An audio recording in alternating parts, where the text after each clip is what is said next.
Shalom anak-anak, remaja, pemuda, Bapak Ibu dan juga orang tua kami kaum sepuh.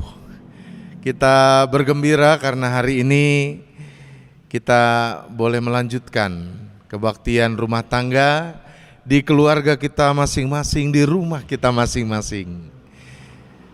Saudara-saudara, hari ini kita akan membaca dan merenungkan kesaksian firman Tuhan di dalam surat Rasul Paulus kepada jemaat di Roma, pasalnya yang ke-12, ayatnya yang ke-9 sampai 16b. Roma pasalnya yang ke-12, ayat 9 sampai 16b. Mari kita datang kepada Allah, kita memohon pertolongannya, kita berdoa.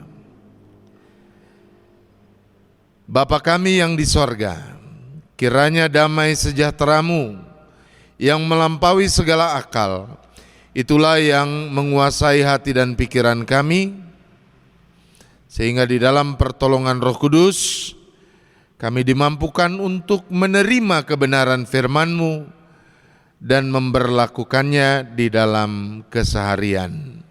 Terpuji nama-Mu ya Tuhan. Amin. Roma pasalnya yang ke-12, ayatnya yang ke-9 sampai 16b. Begini bunyi kesaksian firman Tuhan. Hendaklah kasih itu jangan pura-pura. Jauhilah yang jahat dan lakukanlah yang baik.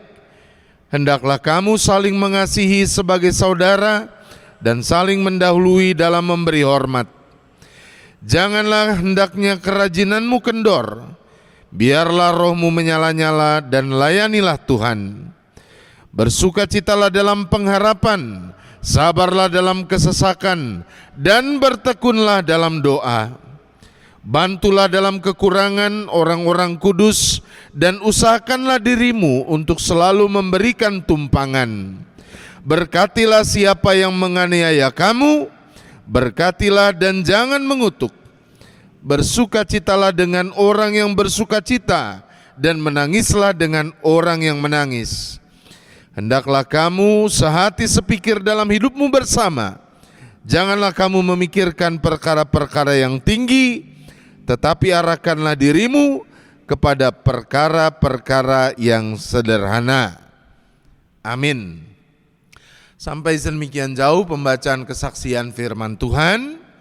Yang berbahagia ialah setiap mereka yang mendengarkan firman Tuhan dan memeliharanya di dalam kehidupan. Anak-anak, remaja, pemuda, Bapak Ibu dan juga orang tua kami kaum sepuh, untuk mengawali renungan ini saya ingin menjelaskan dulu struktur dari pasal 12 yang sebagian ayat-ayatnya telah kita baca tadi. Kali ini saudara, di dalam suratnya kepada jemaat di Roma, Paulus memang menuliskan dengan sangat rapi. Paulus menuliskan dengan sangat sistematis. Saudara, kebanyakan surat-surat Paulus memang begitu, karena memang dia punya latar belakang akademik yang cukup baik, dan dia memang orang yang sangat cerdas.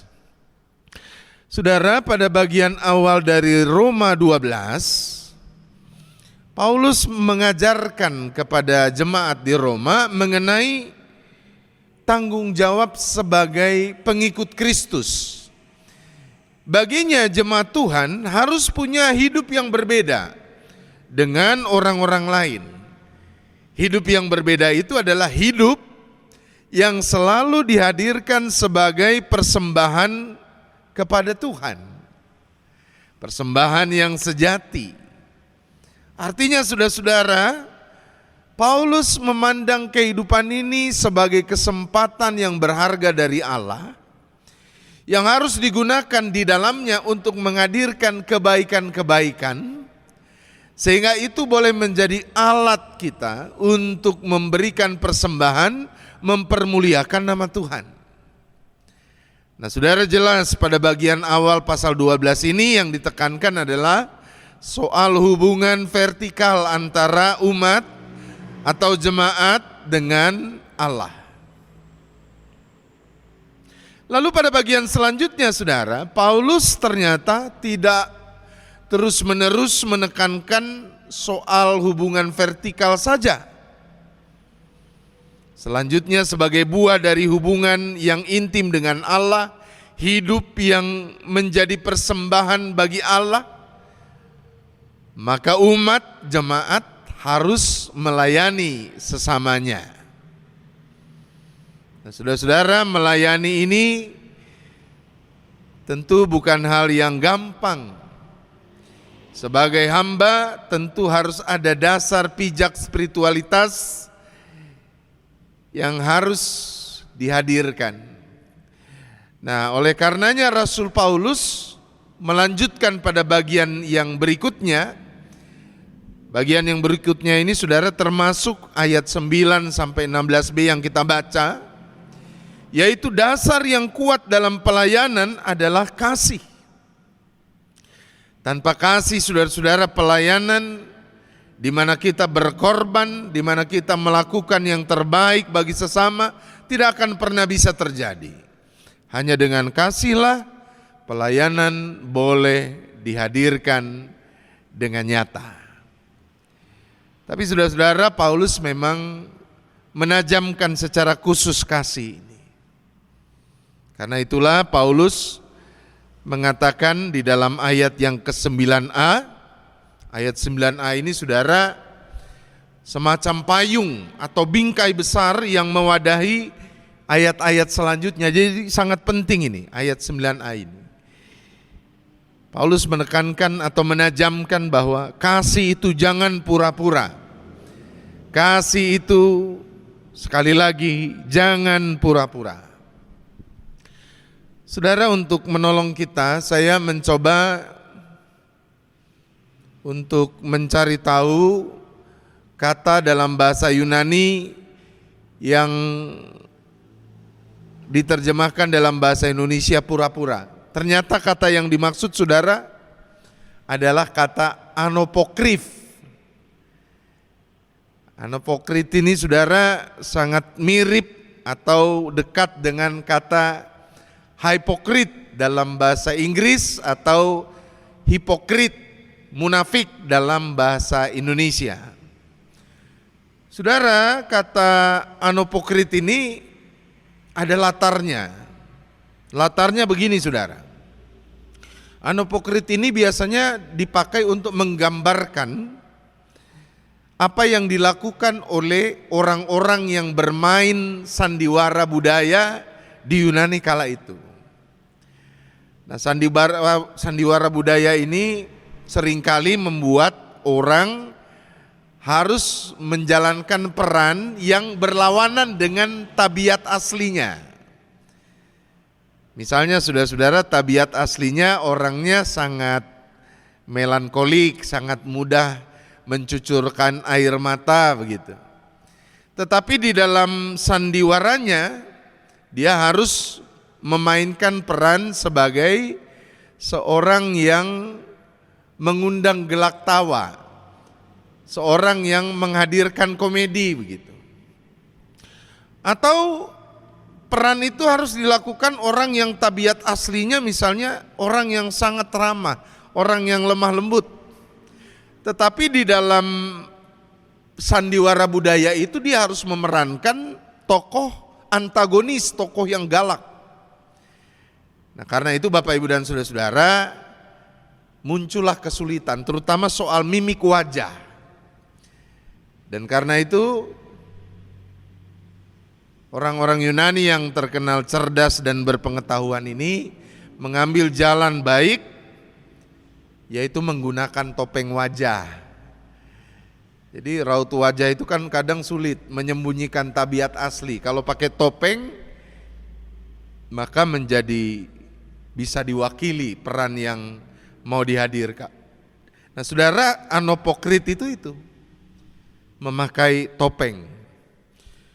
Nah rasa-rasanya saudara, hari-hari ini kasih ini memang dipenuhi dengan warna dunia yang memang pura-pura.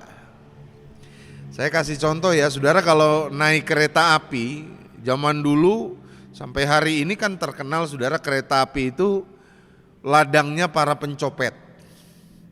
Kalau dulu saudara kita akan curiga kepada mereka yang pakai tato, bajunya kumal, rambutnya gondrong begitu. Tapi kalau hari-hari ini berdasarkan yang tertangkap paling tidak, yang menjadi pencopet itu justru adalah orang yang pakaiannya rapi, tubuhnya bersih, kulitnya putih begitu. Walaupun tentu tidak semua juga. Tapi memang banyak orang yang pintar berpura-pura.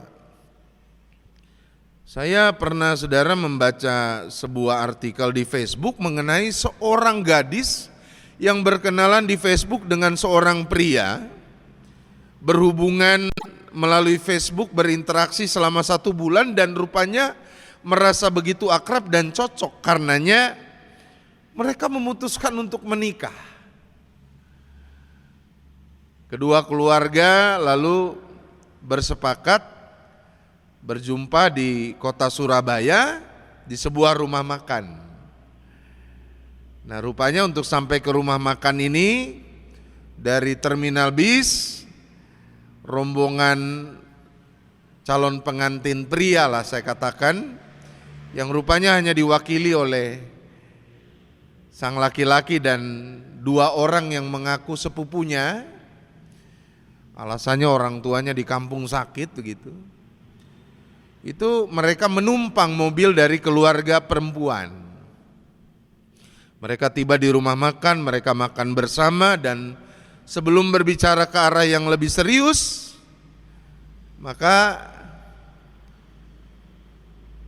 calon pengantin laki-laki ini berkata, "Wah, kami mau ke mobil dulu, kami bawa sesuatu tadi, tasnya ada di mobil, boleh pinjem kuncinya enggak? Barangnya agak berat, saya harus dibantu oleh kakak-kakak sepupu saya yang ngikut ini." Dan saudara tahu apa yang terjadi? Keluarga pengantin perempuan memberikan kunci mobilnya, dan itulah kali terakhir mereka melihat calon pengantin laki-laki dan juga orang-orang yang mengaku keluarganya.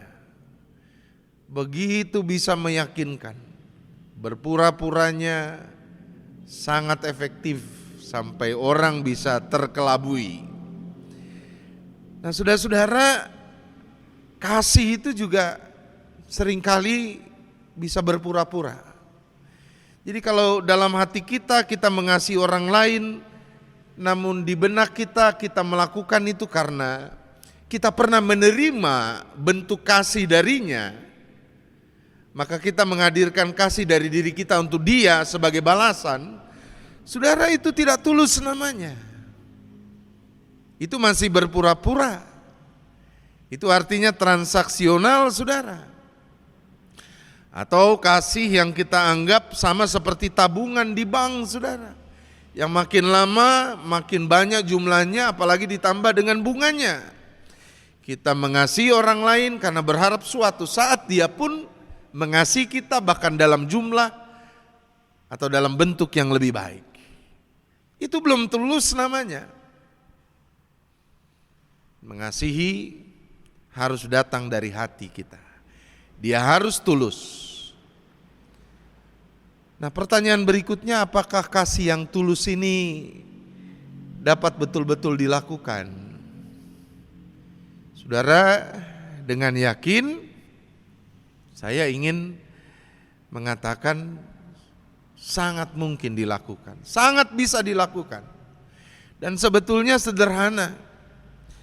Manakala kita mengakui, mengalami, merasakan kasih Tuhan itu, maka kita pun akan bisa mengasihi dengan tulus. Karena sebetulnya yang kita kasih, yang kita berikan, yang kita hadirkan sebagai bentuk kepedulian itu adalah apa yang kita bagikan yang telah kita terima dari Tuhan.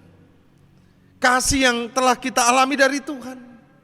Jadi bukan sesuatu yang diawang-awang, saudara. Benar-benar sesuatu yang dengan jujur kita akui dianugerahkan oleh Tuhan kepada kita. Kita menerima kasih itu lebih dulu dari Tuhan. Karenanya kita membagikannya kepada sesama.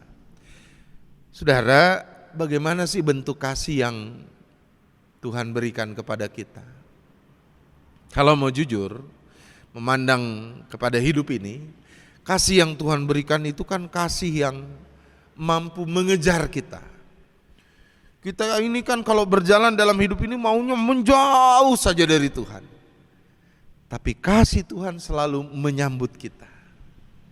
Kita yang seringkali congkak, sombong akan apa yang kita miliki, padahal itu pemberian Tuhan. Namun Tuhan dengan lembut, dengan kasih-Nya menyapa kita. Kasih yang senantiasa mau berkorban bagi kita. Padahal kita selalu mendukakan Tuhan. Kita orang-orang yang senantiasa durhaka dalam hidup ini kepada Allah yang baik itu. Kasih yang senantiasa menghampiri kita manakala semua orang termasuk orang dekat kita sekalipun sudah meninggalkan kita. Namun kasih Allah itu tetap melawat hidup saya dan saudara. Karena itu Bapak Ibu, anak-anak, remaja, pemuda yang dikasih Tuhan, itulah yang mau kita bagikan, bukan yang lain. Jadi kalau kita mengasihi saudara-saudara dan kita mengalami kepahitan, kekecewaan, kesedihan, kemarahan berdasarkan sikap orang yang telah kita kasihi, ingatlah juga bagaimana Allah mengasihi kita. Karena itulah kita mengerti penjelasan selanjutnya dari Paulus setelah ayat 9a itu tadi, karena ayat 9a adalah payungnya, bingkai besarnya. Kalau kasih kita tidak pura-pura, kasih kita tulus, berbagi kasih yang dari Allah, maka kita akan bisa memberi mereka yang tidak mungkin akan membalas kasih kita itu. Memberi tumpangan kepada mereka yang pasti lebih miskin, karena untuk punya rumah pun mereka tidak mampu. Karena itulah yang pernah kita alami. Kita ini kan gak pernah bisa membalas kasih Allah. Apa sih yang bisa kita lakukan? Ibadah kita juga tidak tertib, doa kita belang bentong, baca firman saat teduh juga ya kadang ada, kadang tidak. Tapi Allah tetap mengasihi kita yang tidak bisa membalasnya itu. Coba lihat saudara, bersabar dalam kesesakan. Kita harus memberkati orang yang menganiaya kita, saudara. Manakala kita harus berhadapan dengan situasi itu, ingatlah dalam situasi itu juga Allah mengasihi kita. Kita yang seringkali mendukakan Allah, kita yang seringkali mengecewakan Allah, tapi Allah tetap memeluk kita. Allah tetap memberkati kita. Berulang kali kita dukakan, berulang kali juga Allah tetap menghadirkan rahmat pemeliharaannya bagi kita. Karenanya bagikan saudara, bagikan kasih dari Allah itu. Allah tidak pernah menyerah untuk mengasihi kita. Demikian juga kita, hendaknya janganlah pernah menyerah untuk mengasihi sesama. Amin. Mari kita berdoa. Bapa kami yang di sorga, terima kasih untuk kesaksian firman Tuhan ini. Kami memohon tuntunan-Mu, bimbinglah kami dengan Roh Kudus-Mu, sehingga kami dapat menggenapi kasih yang sungguh telah kami terima dari Allah itu dengan cara membagikannya kepada sesama kami. Kuatkan kami, agar kami boleh melakukannya dengan tulus. Terpuji nama-Mu ya Tuhan, dalam nama Tuhan Yesus kami berdoa. Amin.